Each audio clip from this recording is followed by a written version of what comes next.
Hello, ladies and gentlemen. I am your host, Locum23. You're joining me for the Freshman Love Bites. This Halloween, not everyone at Hartfield is as they seem.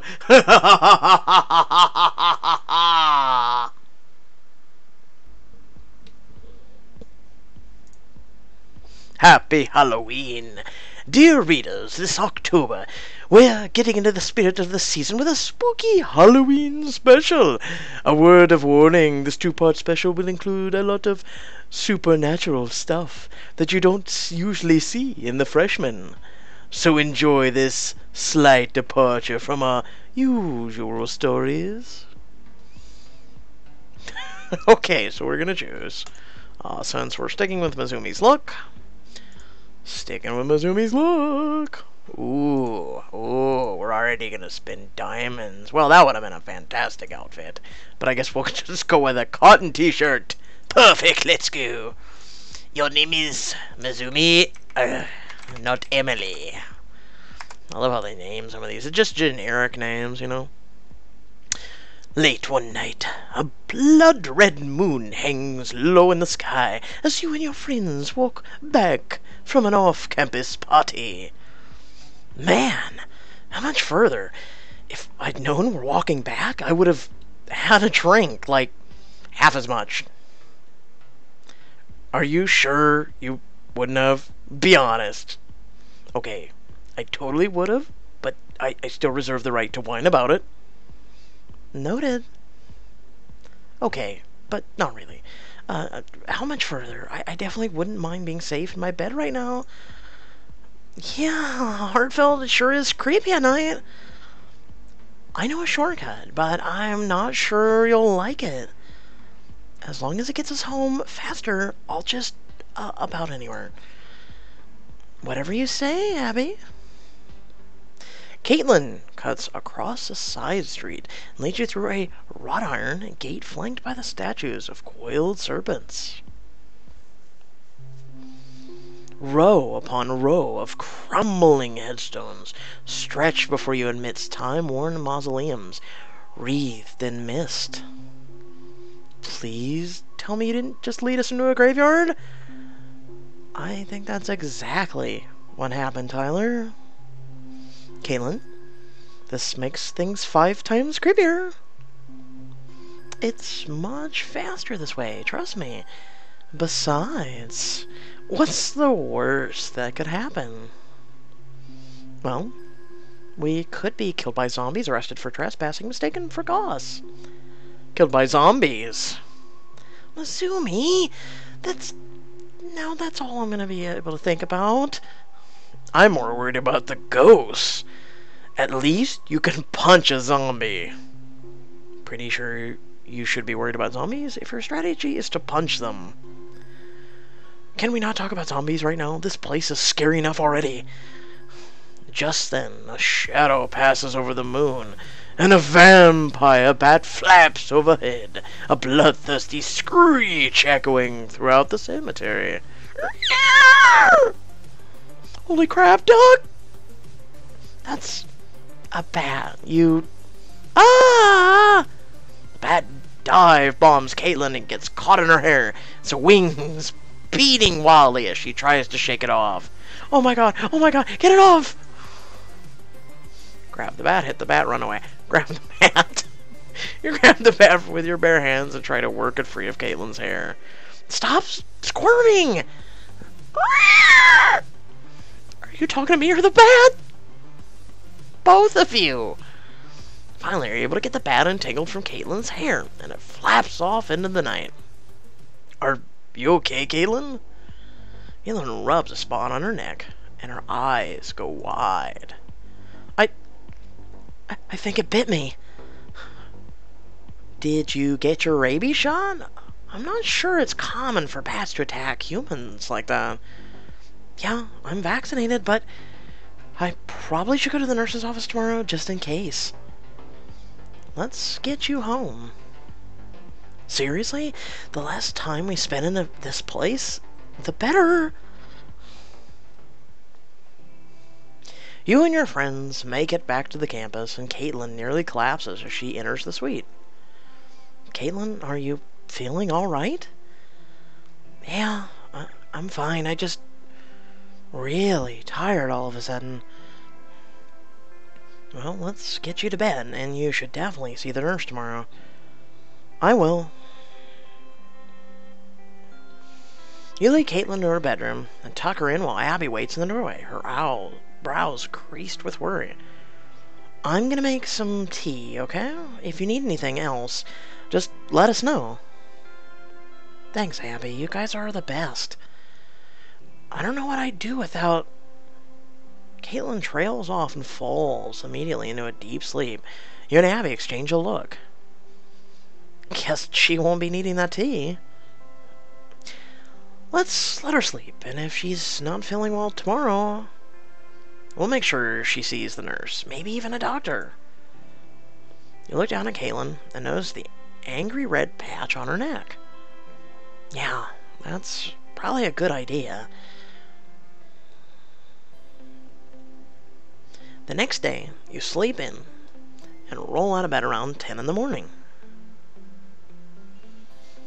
You pad down the hall to the kitchen and find Caitlin bending over the stove, 3 pieces of French toast sizzling in a large skillet before her. Morning, Mizumi. Hungry? Yeah? Me too. I woke up absolutely starving, and I had some calagra bread that was about to turn stale, so I figured I'd whip some French toast. Anything I can do to help? Caitlin flashes a dazzling smile at you as she dredges another slice of bread through the milk and egg mixture. Just sit there and look pretty. I can do that. You sit down at the table with Zach and Abby while Caitlin keeps working on your breakfast. So, I take it Caitlin's feeling better? Better than better. She's practically glowing.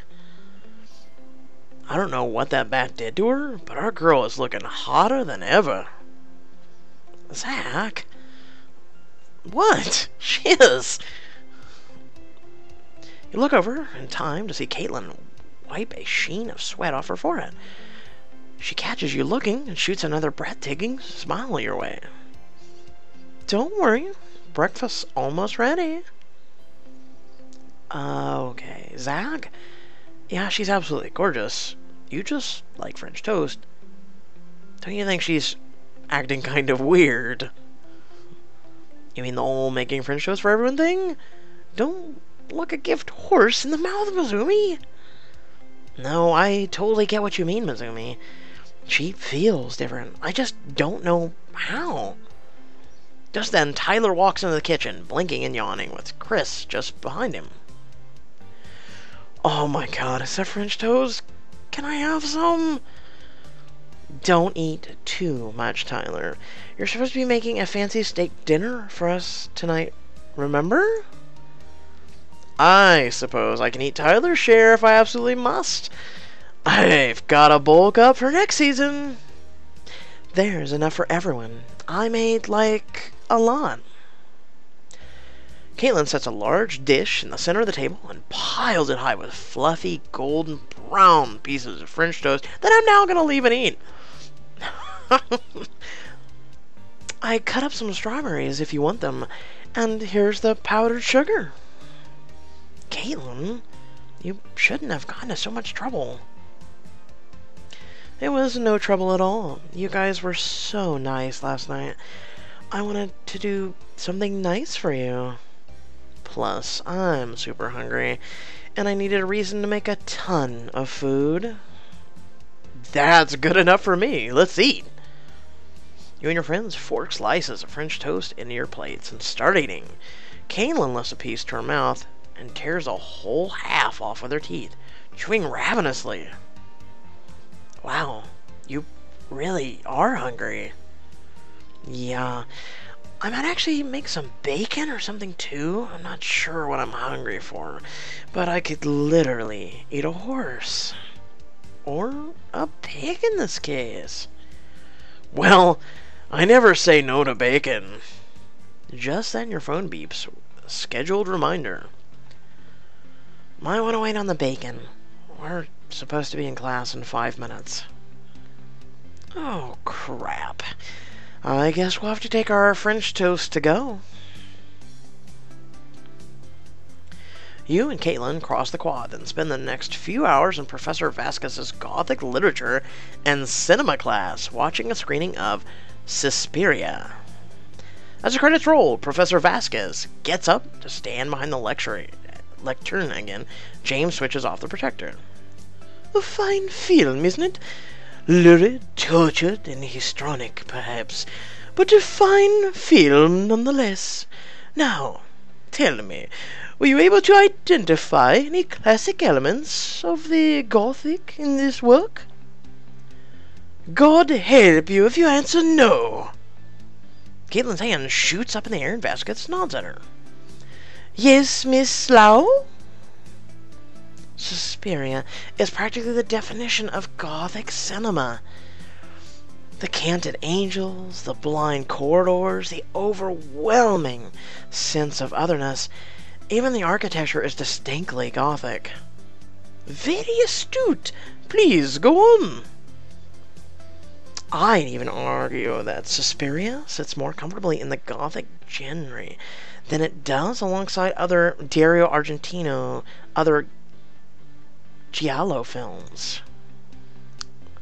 I think he'd agree with you, and I must say, it's a pleasure to have such a bright student in the class.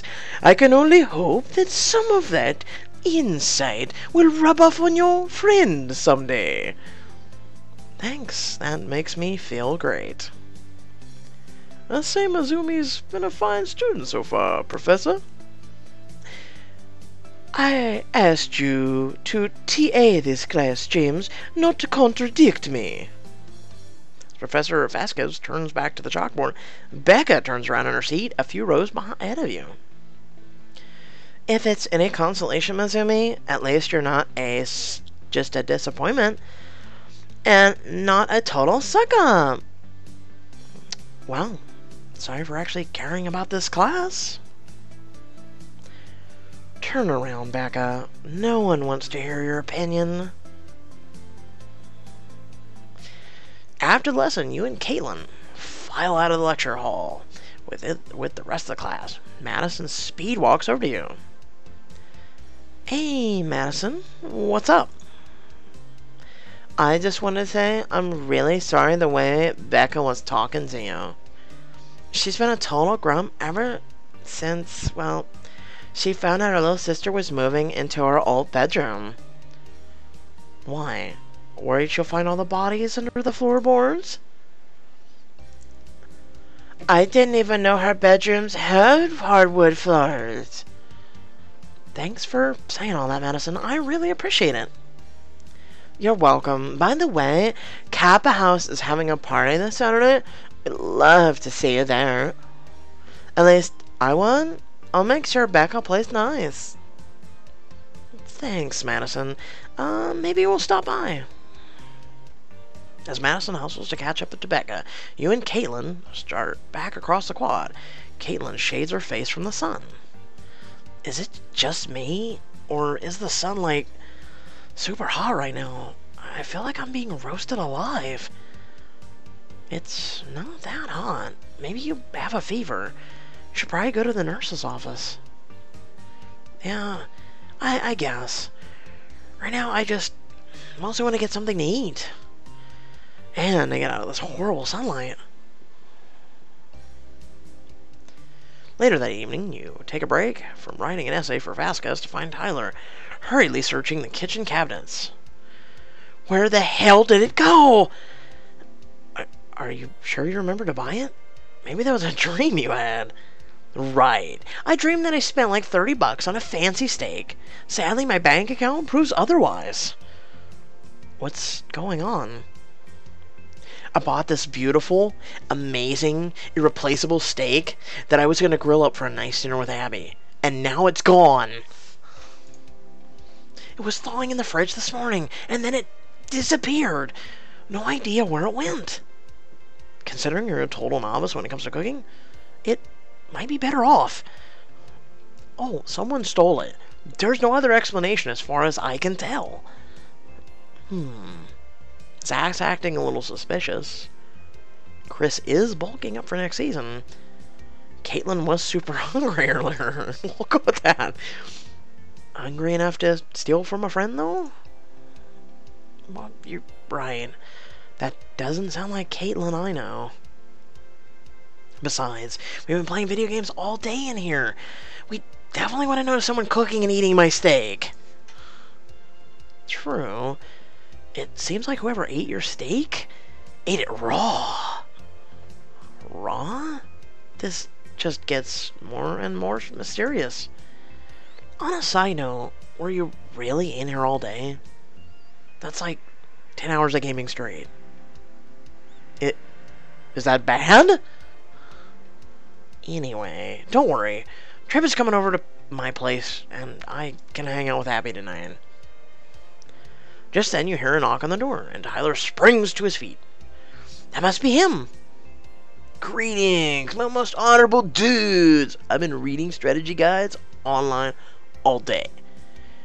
Nirog doesn't stand a chance. Let's do this thing. I'm gonna clear out of here while I still can.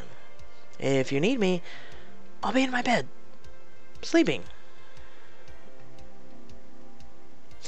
The next day, you wake up early and go to make some coffee.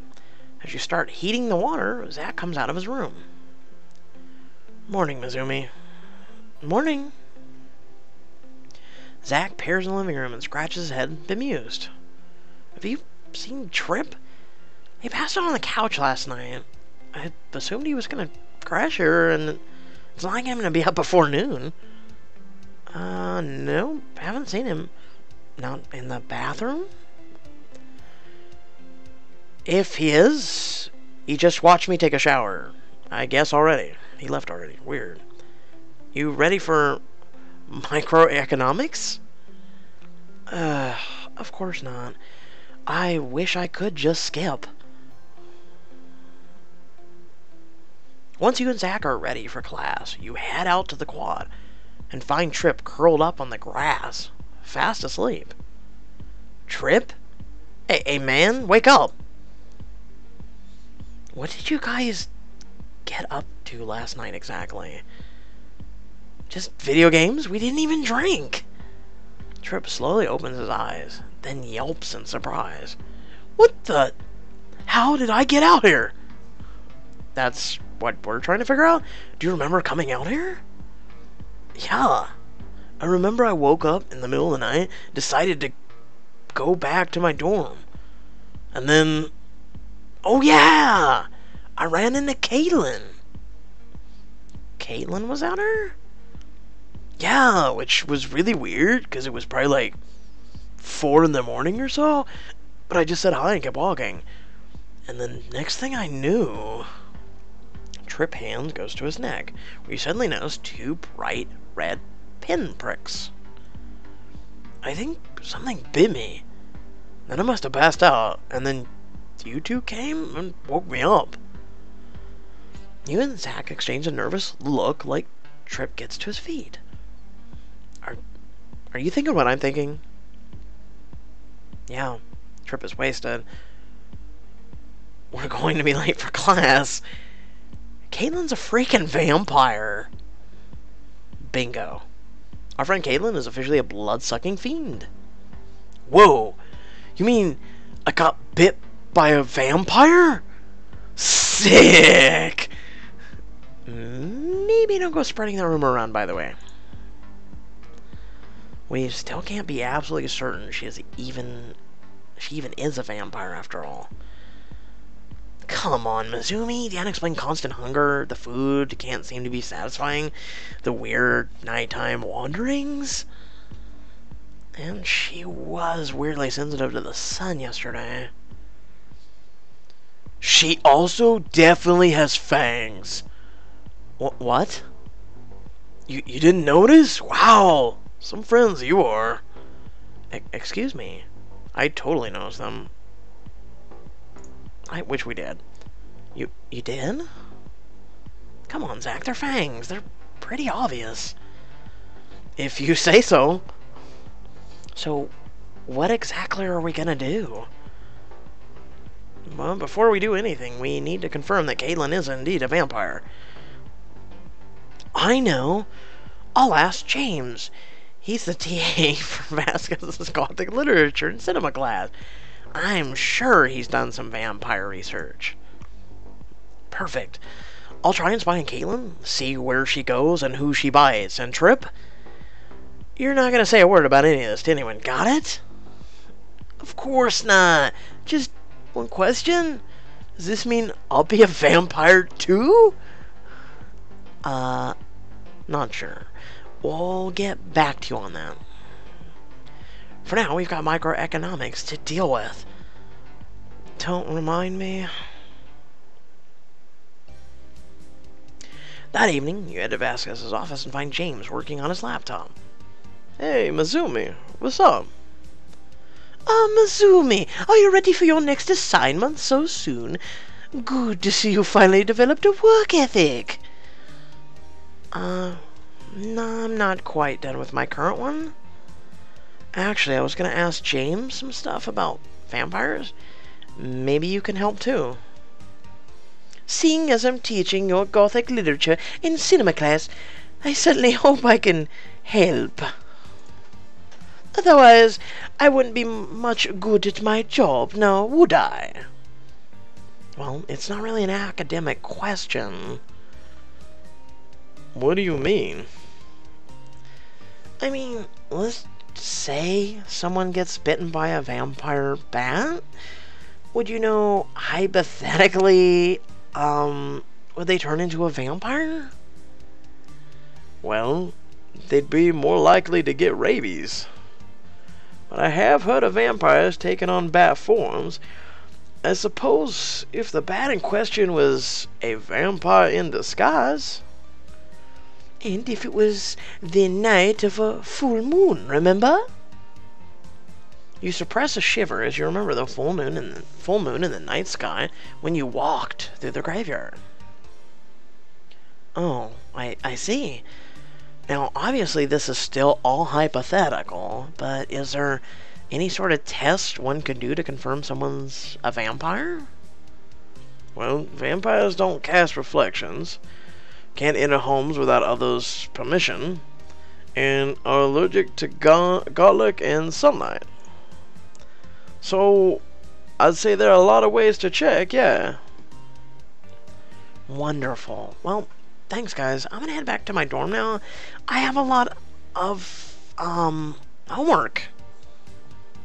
Don't let it distract you from my assignment. Right. Of course. You throw open the door to your suite to find Chris, Zach, Abby, and Tyler in the living room. They look up at you as you enter. Oh, good. You're all here. We need to have a serious house meeting. Give it up, Mizumi. Zach already tried.